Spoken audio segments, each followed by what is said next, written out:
নমস্কার বন্ধুরা, দীপাস কিচেনে আপনাদের সবাইকে স্বাগত।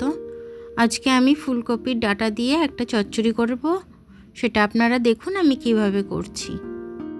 ফুলকপির কিন্তু কিছুই ফেলা যায় না, তাও আমি মোটা মোটা অংশগুলো নিয়ে ফেলে দিয়েছি। কচি কচি পাতা যেগুলো আছে, কচি কচি ডাল, সেগুলো আমি নিয়েছি। দেখুন একদম ঝিরিঝিরি করে কেটে নিচ্ছি আমি। কেটে নেওয়ার পর এর সাথে আমি আলু দিয়ে দেবো, একটু বেগুন দিয়ে দেবো। দেখুন ঠিক আমি এরকম ঝিরিঝিরি করে কেটে নিয়েছি। এটা গরম জলে আমি দিয়ে দিলাম।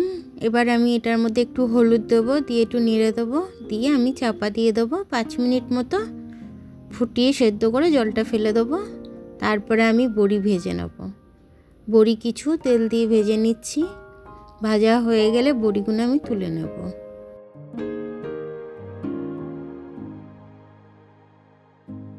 বড়িগুলো আমার ভাজা হয়ে গেছে, তুলে নিয়েছি।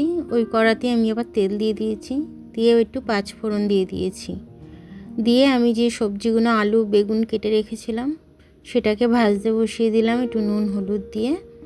তার মধ্যে আমি কটা কাঁচা লঙ্কা দেবো। কাঁচা লঙ্কাটা এমনি খুন্তি দিয়ে একটু কেটে দিয়ে দেবো।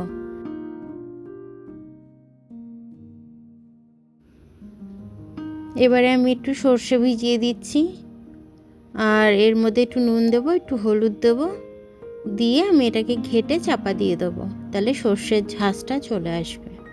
দেখুন কাঁচা লঙ্কাগুলো আমি খুন্তির পেছন দিয়ে কেটে দিয়েছি। কেটে দিয়ে সর্ষের ওটা দিয়ে দিলাম গোলাটা। এবার ওটা দিয়ে একটু কষে নিচ্ছি, নিয়ে এবার জল ঢেলে দিলাম। বড়িগুলোও দিয়ে দিয়েছি, ফুলকপির ডাঁটাগুলোও দিয়ে দিয়েছি, সব দিয়ে একবারে চাপা দিয়ে দিলাম। নামাবার আগে একটু মিষ্টি দিয়ে দেবো আমি।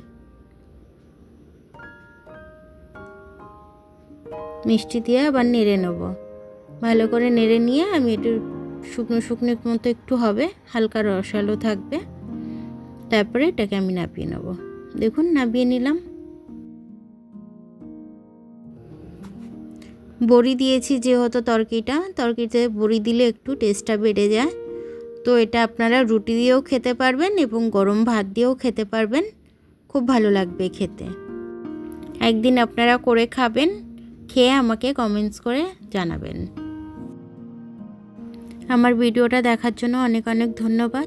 আমার ভিডিওটা যদি আপনাদের পছন্দ হয় তাহলে লাইক, সাবস্ক্রাইব আর বেল আইকনটা টিপে দেবেন। যদি ফেসবুক থেকে দেখেন তাহলে লাইক আর ফলোটা করে দেবেন। আবার কাল দেখা হবে নতুন রেসিপির সাথে। ততক্ষণ আপনারা ভালো থাকবেন, আমি আসছি।